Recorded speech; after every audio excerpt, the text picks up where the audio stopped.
일단 제이미 다이먼 그 JP 모건 CEO죠. JP 다이먼이 무슨 연준이 물가 통제력을 상실했다 그러면서 미국의 기준금리가 6%에 도달할 가능성까지도 있다라고 얘기를 하고 있는데 연준이 물가 통제력을 잃은 거는 지금이 아니죠. 예. 뭐 이미 잃은 지 한참 됐습니다. 2021년에 물가가 이렇게 오를 때 막 5%, 6%, 7% 오를 때 파월이 얘기했죠. 인플레이션은 일시적이고 통제 가능하다. 그러다가 2022년에 막 9%, 10% 오르니까 이거는 문제가 있다. 금리 엄청 올려야 한다면서 빅스텝을 4번 연속 때려버렸죠. 거기서 이미 통제력을 잃은 거예요. 통제력 잃었으니까 그냥 허둥댄 거죠. 그러기 상태에 몰려서 그냥 보지도 않고 막 때린 겁니다. 그렇게 때리다 보니까 지금 물가는 조금 내려오긴 했는데 여전히 연준이 원하는 만큼 물가가 내려오고 있지 않죠. 그래서 지금도 스스로도 어떻게 될지 몰라요. 이번 3월에도 베이비 스텝을 해야 될지 빅 스텝을 해야 될지 자기들도 모르고 물가가 5% 가야 될지 5.5% 가야 될지 6% 가야 될지 자기들도 모르는 상황입니다. 그래서 뭐 인플레이션에 대한 통제력은 이미 애진작에 이뤘다라고 생각을 하시면 되고 그럼에도 뭐 우리가 이제 뭐 예측을 어느 정도 해보자면 일단 오늘 PC도 발표가 되면은 그럴 거지만 많이는 안 내려갈 겁니다. 절대로. 네. 많이 내려갈 가능성은 별로 없고요. 그러니까 별로 안 내려갈 거라는 거는 이제 기본 전제로 깔고 가야 돼요.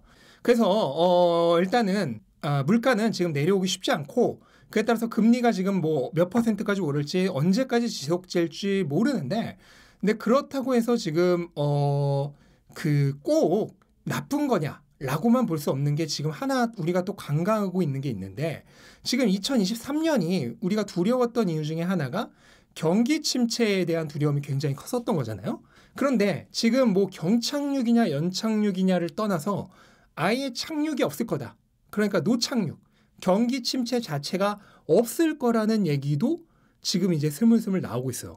그게 왜 그러냐면 기업들이 지금 괜찮아요. 고용을 이렇게 잘하고 있고 지금 미국 경기가 탄탄합니다. GDP도 이번에도 뭐 2.7% 2차 추정치 나오긴 했지만 어쨌든 뭐 경기 침체하고는 좀 거리가 먼 거죠. 거의 3% 가까운 GDP 성장률. 그래서 지금 이런 상황들을 다 종합해 봤을 때 경기 침체가 안 올 가능성도 지금 뭐 상당히 있다. 이번에 JP 다이먼도 이 사람도 작년 10월 그러니까 기껏 3-4달 전에 얘기했을 때 경기 침체 가능성을 무슨 90% 가까이 보고 있다 이런 얘기 했는데 이번에 경기 침체에 관한 얘기를 아예 하지도 않았어요. 그냥 싹 뺐어요. 그 얘기는 뭐예요? 경기 침체 안 올 수 있다라는 얘기 하고 있는 거예요. 그래서 향후 금리 같은 경우에는 저는 경기가 계속 이렇게 고용이 강하고 경기가 강해서 인플레이션이 지속된다는 전제 하에 최종 금리는 5.5%에서 6%까지도 생각을 해야 된다. 그러니까 지금 시장이 얘기하는 금리 예측치는 제가 봤을 땐 좀 낙관적이에요. 지금 시장은 최종 금리를 여전히 5.5%로 보고 있고 올해 말부터 12월부터 금리 인하가 될 거라고 얘기를 하는데 제가 보기에는 좀 낙관적이다. 제가 보기에는 한 5.75%까지는 오를 가능성이 굉장히 크고 맥시멈 6%까지도 가능하다. 그리고 그렇게 될 경우 금리 인하는 올해 안에 될 가능성 거의 없겠죠. 그래서 저는 지금 시장이 일반적으로 예측하고 있는 것보다는 기본적으로 더 금리 예측치를 높게 보고 있어요. 그건 왜 그러냐면 물가가 떨어지지 않을 거기 때문에 물가가 쉽게 떨어지지 않을 거기 때문에 하지만 여기까지만 보고 절망하실 필요가 전혀 없습니다. 왜냐하면 지금 경기 침체가 안 올 거고 그 다음에 기업의 실적이 좋을 거라고 얘기하고 있잖아요. 그렇다면은 금리가 조금 더 올라간다고 하더라도 별 문제가 안 돼요. 이 개념을 꼭 알아야 돼요. 금리가 올라가면 무조건 시장 망하냐? 그렇지 않습니다. 이 개념을 필수적으로 알아야 돼요. 경기가 강하고 기업 실적이 좋고 기업들이 돈을 잘 벌면 금리가 오른다 그래서 주식시장이 꼭 망하는 게 아닙니다. 기본적으로 주식의 미래 가치라는 건 뭐죠? 네, 주식의 이제 투자 가치, 기대 수익률이라고 하는 것은 무위험 이자율 더하기 위험 프리미엄으로 결정이 됩니다. 그래서 지금 무위험 이자율이 그러니까 무혐의자율이라는 거는 명목금리, 10년물 미국 국채 금리를 얘기해요. 근데 그게 지금 이제 거의 4%에 도달했다는 거 아니에요? 근데 이 무위험이자율의 위험 프리미엄이라고 하는 것은 주식은 위험성이 있잖아요. 그러니까 당연히 위험이 거의 없는 미국 10년물 국채 이자율보다 프리미엄이 더 있어야겠죠? 그래야지 투자할 가치가 있는 거잖아. 변동성이 있고 위험이 있고 리스크가 있는 주식이 그냥 거의 무위험에 가까운 미국 10년물 국채 수익률보다도 이자율보다도 별로 높지가 않으면은 아무도 투자 안 할 거 아니야. 그래서 주식이라고 하는 거는 기본적으로 무위험 이자율에 위험 프리미엄이 추가가 됩니다. 주식뿐만 아니라 모든 자산도 마찬가지예요. 어떤 자산이든지 기본적으로 무위험 이자율을 기본 베이스로 깔고 거기에 위험 프리미엄을 추가하는 겁니다. 근데 이제 미국 주식 시장에 S&P 500 정도 되는 우량 기업의 역사적인 평균 위험 프리미엄이 몇 퍼센트인가 봤더니 대체로 3에서 4% 정도였다는 거예요. 그러면 무혐의자율, 10년물 국채 수익률이 오르면 미래 할인율이 높아져서 주식의 미래 가치가 할인돼서 가격이 주식 가격에 하방 압력으로 작용한다고 제가 수없이 말씀드렸죠. 그거를 조금 더 직관적으로 이해하기 위해서 요거를 생각을 하시면 돼요. 지금 무위험이자율이 4%죠. 거기에 위험 프리미엄이 3에서 4% 정도 평균적으로 있다고 할 때 이때 주식에 기대되는 기대 수익률은 7.5% 정도인 거예요. 그 다음에 만약에 10년물 금리가 내려가서 10년물 국채 수익률이 3%까지 떨어졌어. 그러면은 주식에 기대하는 기대 수익률이 한 6.5%가 되는 거예요. 1% 차이가 나죠.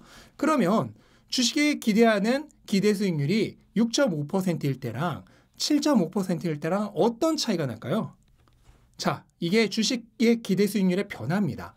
주식의 기대 수익률이 6.5%란 거는 PER이 100 나누기 6.5 해서 15.4 정도입니다. 그러니까 6.5%의 수익률로 15.4년이 지나면 가격에 도달하는 거죠. 원금에 도달하는 거죠. 그래서 PER로 환산하면 15.4 정도가 됩니다.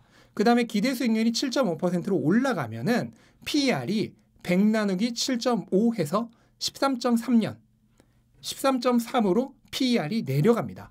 그러니까 금리가 올라가. 그러면 무위험이자율, 미국의 10년물 채권 금리가 올라가겠죠.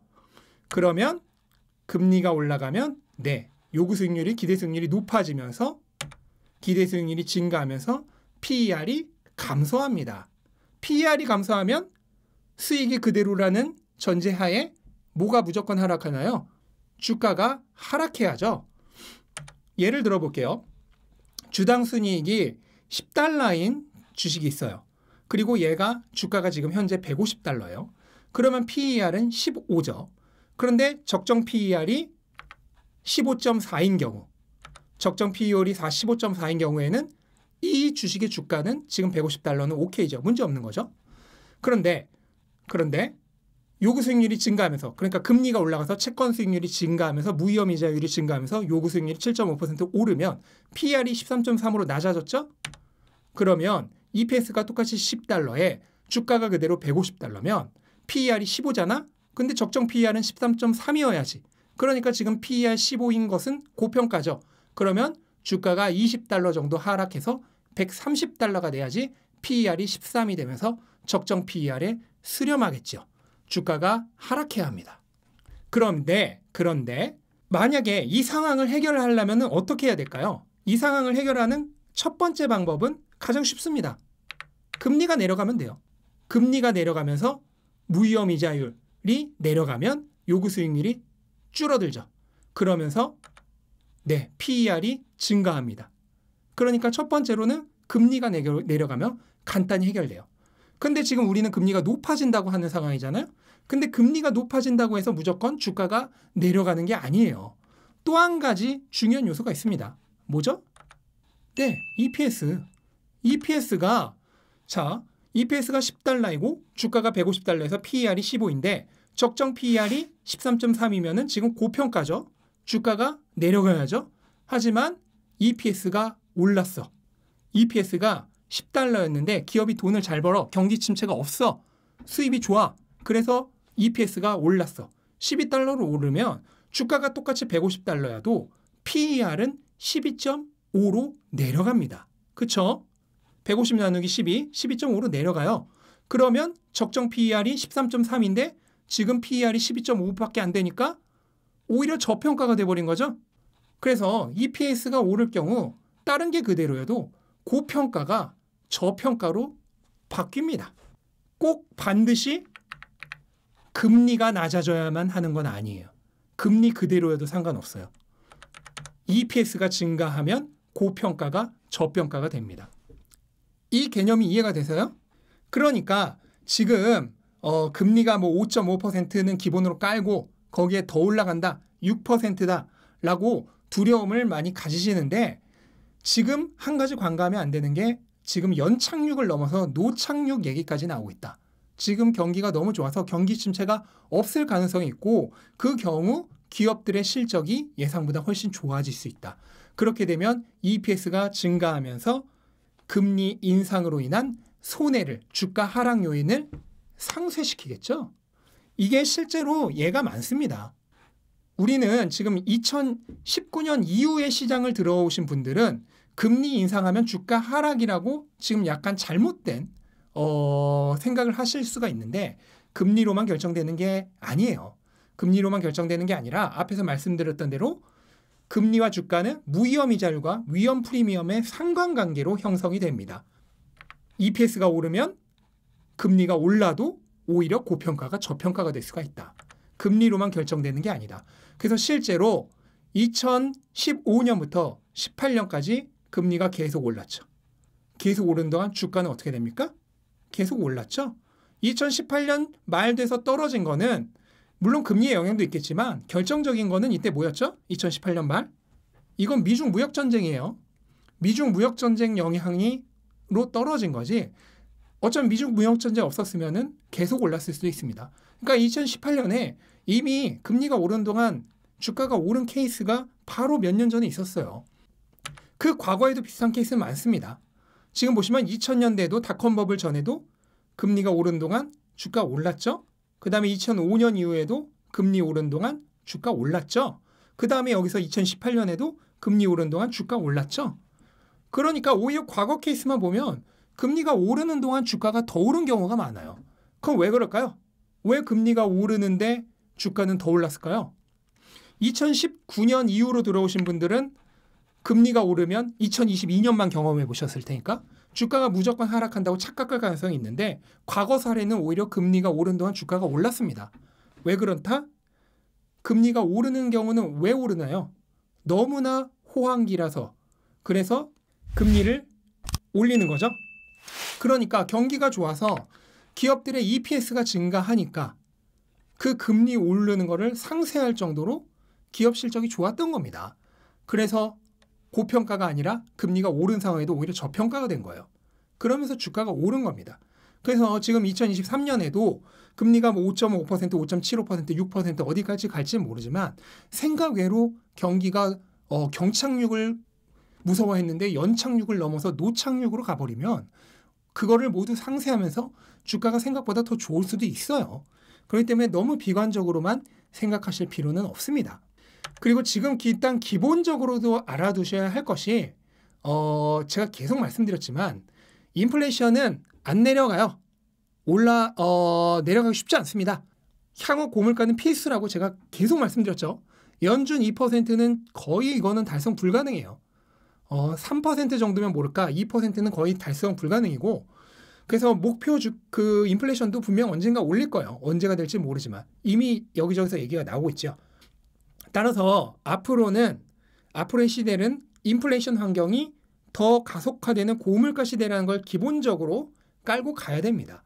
그렇게 되고 그에 맞춰서 그러면 새롭게 금리 정책의 베이스라인이 바뀌게 되죠. 저금리 고물가가 표준이 되니까.